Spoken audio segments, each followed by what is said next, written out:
thanks for watching another episode of Stuff You Might Like. Today I'm going to do something a little different. I'm not really reviewing anything. I'm just going to talk vlogging style about Nikon's updated lens roadmap. Now, the first lens roadmap came out right when the Z cameras came out last year, and Nikon has made a number of changes to them. I'm going to go through each item on the lens roadmap, but first I want to talk about what my main concerns about this updated lens roadmap are. The first concern I've got about this updated lens roadmap is that there are no dates given. The last lens roadmap at least had the lenses that you would get in which year. Now, they fulfilled most of the ones on the lens roadmap that were coming in 2019. They did make a few changes to that, which I'll get into in a minute. But this new lens roadmap has no dates. There's a bunch of lenses on it, but there's a lot of missing information too. So I'm going to run down each lens one by one and talk about what I think about it and overall what my concerns are.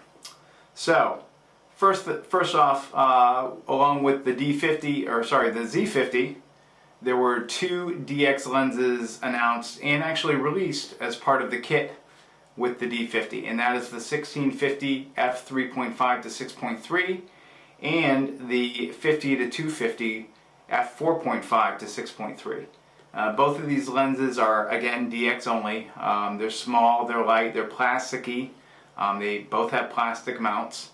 Overall, the reviews on these have been mixed. The 16 to 50 is obviously slow with its slow aperture speeds, but it is a compact zoom. It folds down, or it retracts down to a almost pancake-like size.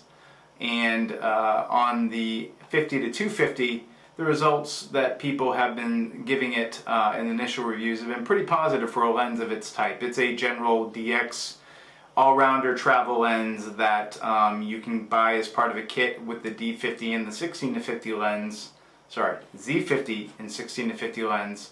All three items for about $1,150, which is a pretty good deal if you want to get into a camera system and really you just want two zooms. You're good to go. You add a prime to that, and that's going to satisfy most users' needs. So let's talk about some of the newer lenses in there.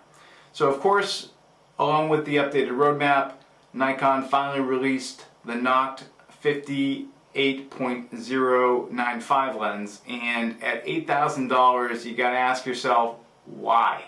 Why even bother making this lens?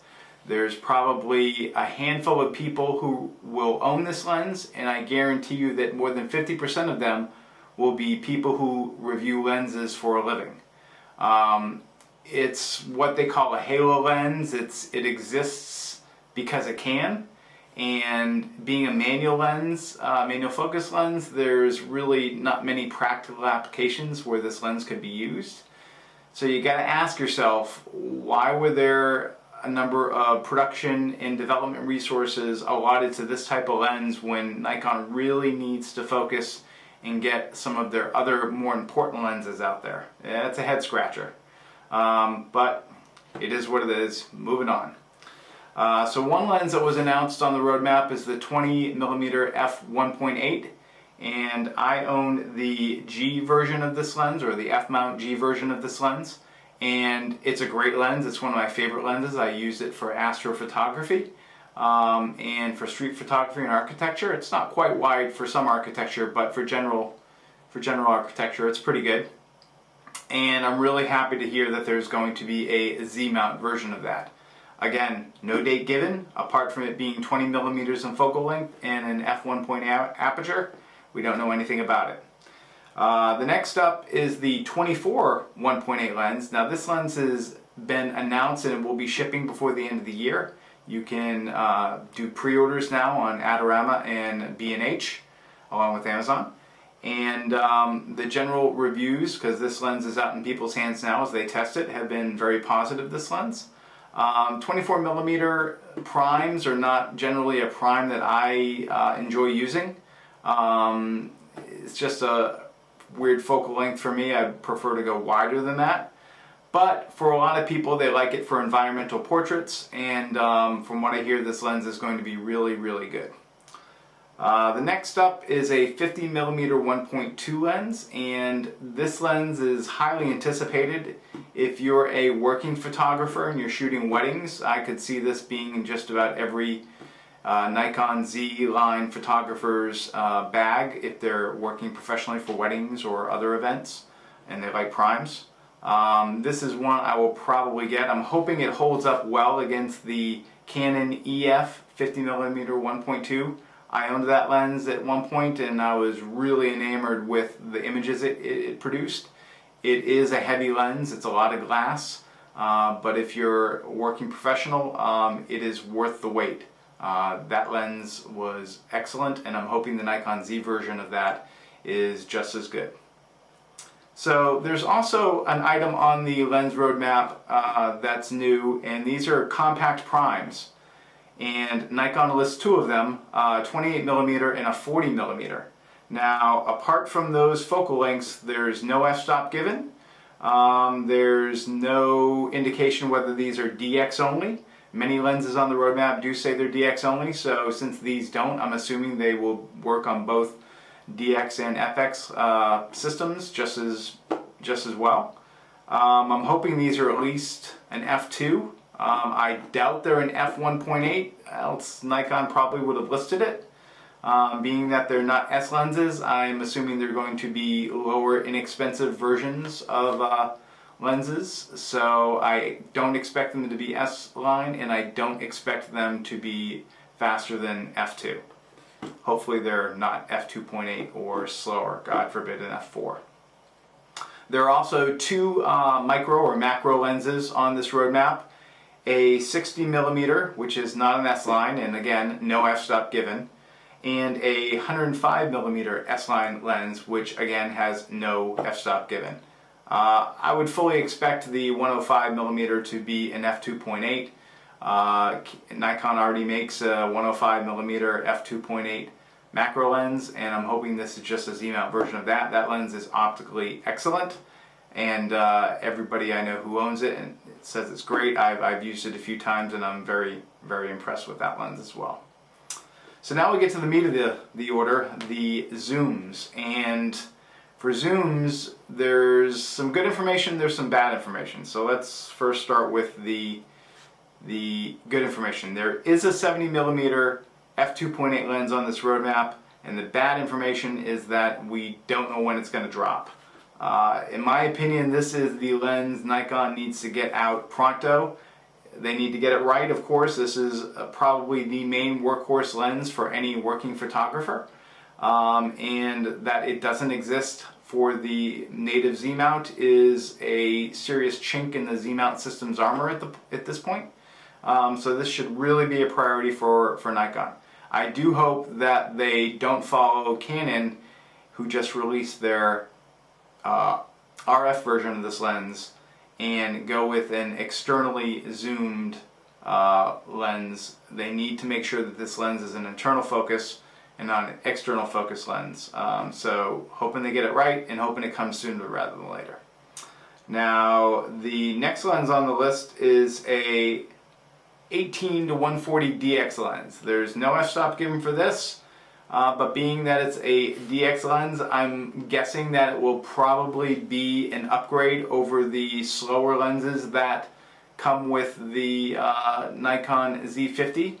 Hopefully it's an f2.8 constant aperture, but most likely it's probably either going to be an f4 constant aperture or maybe a variable aperture of f2.8 to f4. Again, there would be no point producing this lens if it was just as slow as the 50 to 250 and the 16 to 50 lenses that are coming as part of the Nikon Z50 kit. So the next lens on this list is a 100 to 400 millimeter zoom lens, and there's no date given on it, of course, and there is no f-stop given. So that's a bit concerning. Probably going to be an f4 lens, maybe an f4.5 lens. This is obviously a good range of distance for shooting sports and wildlife. So hopefully it's a more professional than amateur lens, and they go with it having a nice fast aperture of at least f4, maybe f4.5. There is also a 24 to 200 millimeter lens on this list, and it's not listed as a DX lens. It is listed as a regular FX lens, and this one's got me scratching my head a little bit. Nikon does make a G version of this lens, and it is generally a bit slower. I believe it's an f3.5 to 5.6. This lens is probably going to follow that and be similar apertures. It's a good lens for the system. A lot of people who use these types of cameras generally tend to want something a bit faster, unless they're looking for one lens to rule them all that they can throw in their bag and fly off to wherever. So that's probably what this lens is intended for, in which case it'll probably be, again, a 3.5 to 5.6 or maybe even a 6.3. And finally, there is a 200 to 600 millimeter lens listed on the lineup. Again, no f-stop listed. This is going to be a good sports candidate, obviously a great wildlife lens, so probably not going to be too fast, probably an f5.6, maybe an f4.5, but I doubt it'll be a constant aperture. It'll probably be a range, and again, no date or time or price given for this lens. So that's the lens lineup that they've announced. As I said, everything is listed here and there's no particular dates given for any of it, so something might come out sooner rather than later. They do say it'll all be out by 2021, but they don't say when. There's extremely few details. As I said, some f-stops are given, some are not.